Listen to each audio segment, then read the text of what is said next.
tentar falar um pouquinho das pesquisas que nós estamos fazendo no Centro do Genoma de Células-Tronco da USP.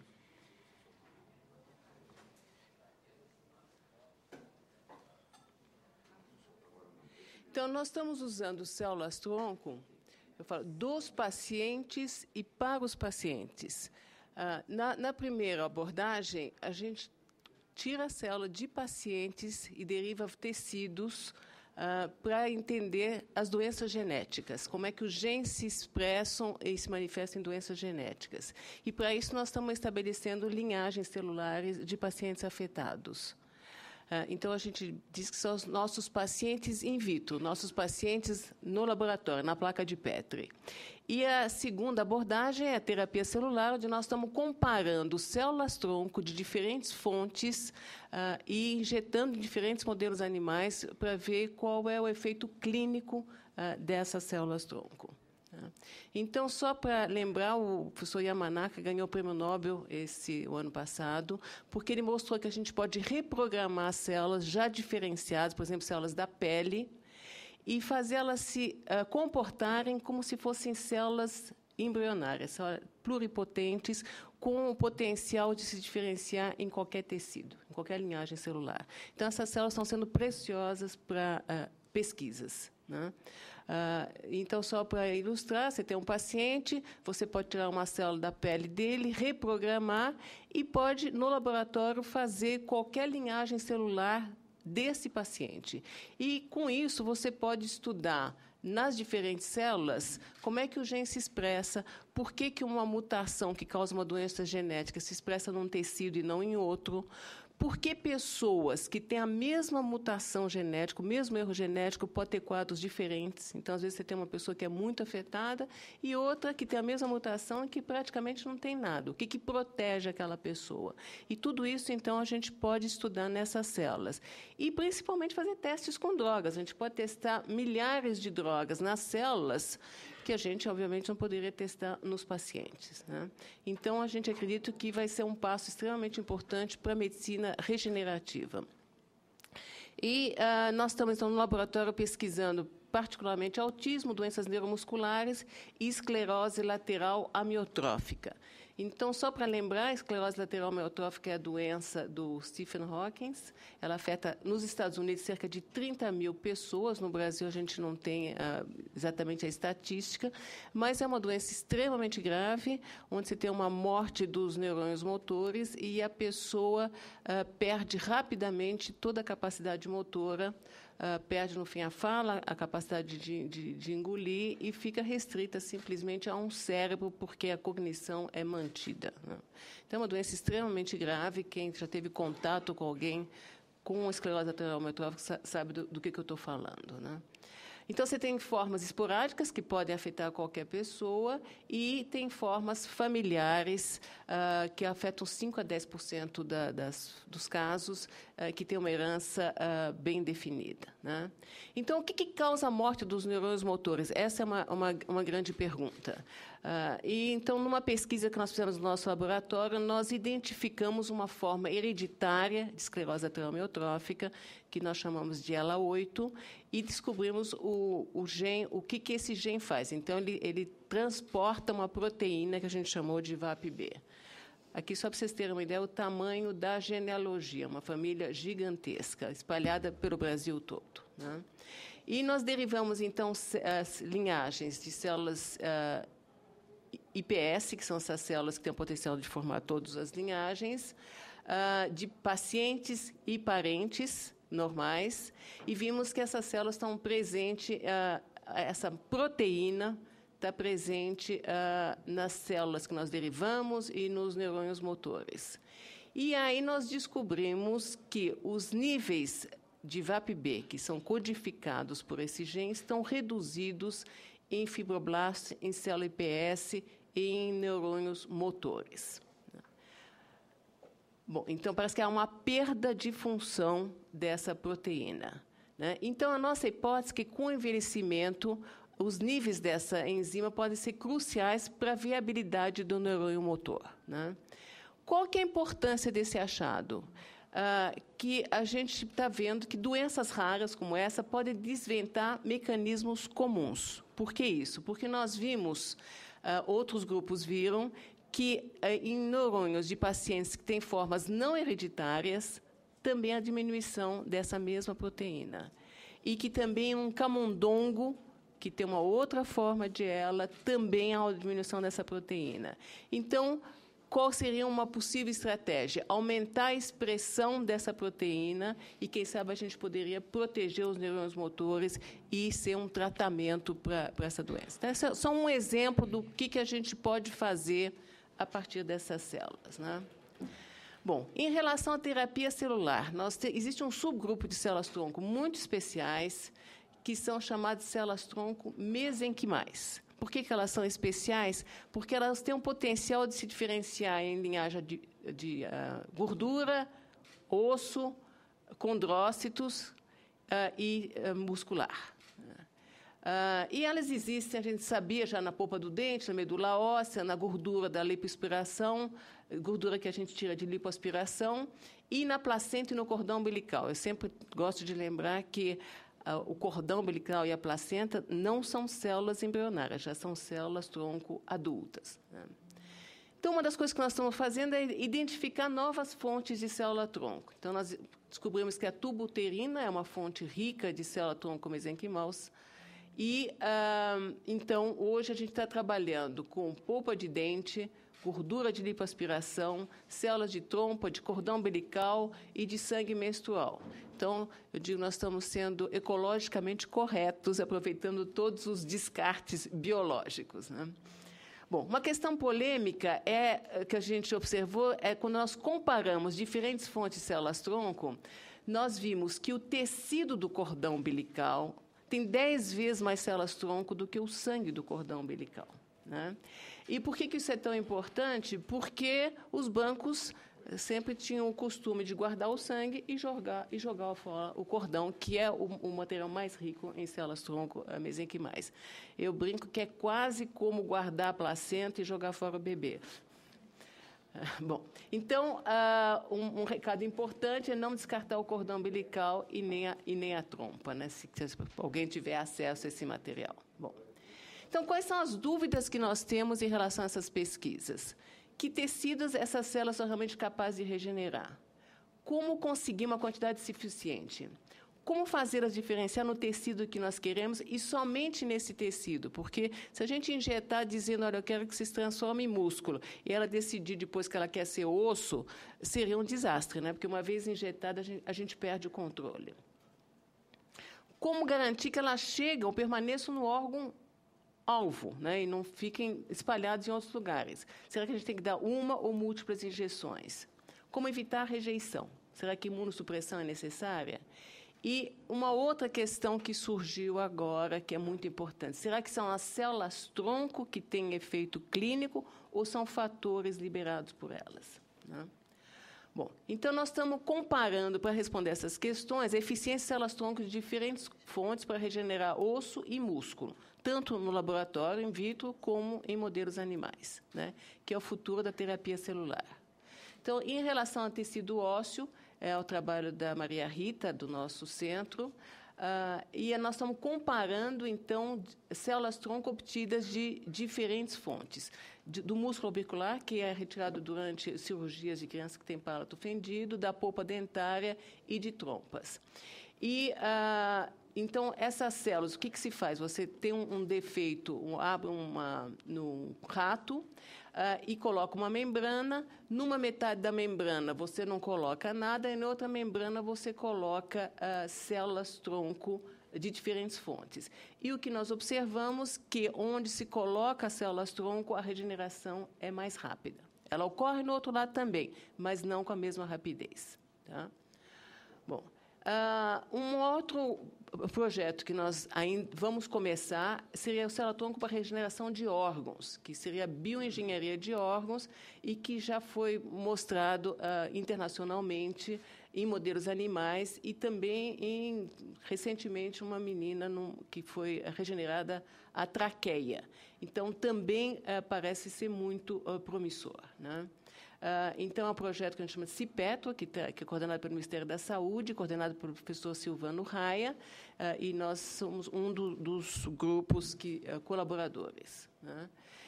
Então, uma das grandes questões é que, no Brasil, são atendidos apenas 30% da demanda para transplante de órgãos sólidos, porque há uma captação insuficiente e porque há descarte de órgãos, porque não tem qualidade para transplante. Como é que a gente pode ajudar a solucionar esse problema, né? Então, com isso, nós temos 2 subprojetos que nós vamos iniciar. Um que é avaliar o repovoamento de matrizes com hepatócitos primários e comparar com hepatócitos diferenciados a partir de células-tronco mesenquimais. E o outro subprojeto é tentar melhorar a qualidade dos órgãos a serem transplantados usando células-tronco mesenquimais. Em relação a pesquisas pré-clínicas, então, o meu foco de pesquisa são doenças neuromusculares, que atingem 1 em cada 1.000 pessoas. Então, a gente imagina que no Brasil a gente deve ter 200.000 brasileiros afetados, e são dezenas ou centenas de doenças diferentes. Então, um exemplo é uma doença que é chamada distrofia de Duchenne, onde são meninos que nascem aparentemente normais, mas ele já nasce com um defeito em um gene que vai determinar que eles vão perdendo a musculatura gradativamente, a tal ponto que, com 10 ou 12 anos de idade, eles estão numa cadeira de rodas e, se não tiverem cuidados muito especiais, eles não chegam aos 20 anos de idade. Então, é uma doença muito grave e que, certamente, a gente teria um interesse enorme de poder tratar com terapia celular. E uma outra doença que é semelhante à distrofia tipo Duchenne é a distrofia tipo Becker, que é muito semelhante, mas tem uma evolução mais lenta, né? Então, você tem pacientes que podem andar até 20 anos de idade e outros que conseguem andar até 40, 50 anos de idade. E, durante muito tempo, a gente não entendia qual era a diferença entre uma forma e outra, até que se descobriu que, nas 2 doenças, o gene não fabrica distrofina de maneira adequada. Então, à esquerda seriam como é que você vê um músculo normal, e cada bolinha dessas é uma fibra muscular cortada transversalmente. No paciente com a forma grave, não há distrofina nenhuma, e no paciente com distrofia tipo Becker, você tem um pouco de distrofina, mas não o suficiente. E o que se viu é que, quanto maior a quantidade de distrofina, que você pode medir por uma outra técnica, melhor o quadro clínico. Então, o paciente à direita teria mais distrofina do que o da esquerda e teria um quadro melhor. Então, se viu que existe uma correlação entre a quantidade da proteína e a gravidade do fenótipo. E, então, a distrofina tem sido usada como um marcador muito importante do sucesso das pesquisas que nós estamos fazendo com terapia celular, tá? Mas existem outras formas de distrofias que atingem os 2 sexos e já foram identificados mais de 22 genes responsáveis. Então, o grande desafio é como tratar. E a nossa esperança é que, com células-tronco, você poderia tratar todas essas distrofias sem ter que saber exatamente qual o defeito gênico em cada uma delas, né? Então, nós estamos trabalhando com células-tronco mesenquimais, que tem potencial para se diferenciar nessas 4 linhagens, né? E queremos saber, então, qual o potencial das células-tronco mesenquimais adultas de diferentes fontes para terapia celular de doenças neuromusculares. Esses são os alunos que começaram a trabalhar com essas pesquisas, eu já tenho outros, né? E as questões que a gente quer responder é qual a melhor fonte de célula-tronco humana adulta para se diferenciar em músculo em vivo. As injeções, será que tem que ser locais ou sistêmicas, uma ou múltiplas? Quanto tempo as células-tronco permanecem nos músculos injetados? Será que a imunossupressão é necessária? E qual é o efeito clínico das injeções de célula-tronco, né? Eu vou mostrar, então, 2 experimentos com célula-tronco de gordura e de cordão umbilical, né? As de célula-tronco são tiradas de lipoaspiração. E o primeiro experimento era ver se elas, in vitro, no laboratório, conseguiriam se diferenciar em célula muscular e expressar a distrofina, que é uma proteína que é específica de músculo. Então, nós fizemos esse experimento, observamos que elas tinham esse potencial, então o próximo passo foi injetar em modelos animais, né? Então, nós injetamos um camundongo que tem um tipo de fraqueza muscular semelhante a uma fraqueza humana. E o que nós observamos? 9 meses depois que havia, nos músculos injetados, havia distrofina humana. Então, esse que vocês estão vendo em verde é a distrofina específica das células injetadas, né? E aí nós fizemos uma série de testes clínicos e vimos que o grupo tratado mostrou uma melhora no seu desempenho em relação ao grupo controle, tá? Eu não sei se vai, acho que não sei se vai conseguir passar o filmezinho. Não, infelizmente não. Então, o que a gente observou, dos testes que a gente faz, é que quando você deixa nesse teste da corda, o que é tratado, o que é não tratado, ele cai depois de algum tempo, e o bicho que é tratado, depois de algum tempo, ao invés de cair, ele se levanta e consegue segurar na corda. O filme é bonitinho, pena que não dá para ver, né? Bom, nós repetimos esse mesmo experimento com células de cordão umbilical e vimos, no mesmo camundongo, que havia DNA humano, ou seja, as células chegaram no músculo, mas não se diferenciaram em células musculares humanas, tá? Mas, assim mesmo, os testes funcionais mostraram que o grupo injetado manteve-se estável, enquanto o não injetado piorou. Tá? Então, mesmo sem expressar a distrofina humana, mesmo sem se diferenciar em células musculares, houve um efeito benéfico, né? E o último experimento nós estamos fazendo em cães, que são Golden Retriever Muscular Dystrophy, do inglês, são cães que têm uma mutação que causa também a ausência da proteína. Eles têm geralmente um quadro muito grave, a morte perinatal é frequente, 80% deles não vivem mais do que 2 anos. Tá? Mas o quadro pode ser variável. Então, o que aconteceu com os cães injetados? Nós injetamos em 4 cães, 2 morreram logo no início por problemas de hérnia, que é muito comum nesses cães, e 2 sobreviveram. Nos que sobreviveram, nós encontramos distrofina humana até 6 meses depois da última injeção, mas 12 meses depois não tinha mais. Também acho que não vai dar para ver, infelizmente, o filminho, mas houve uma melhora, principalmente nesse cão, o Yuan, que estava muito mal no começo e melhorou significativamente. E, mais recentemente, nós fizemos no último cão, que é o Rum, e que também teve uma melhora significativa. Tá?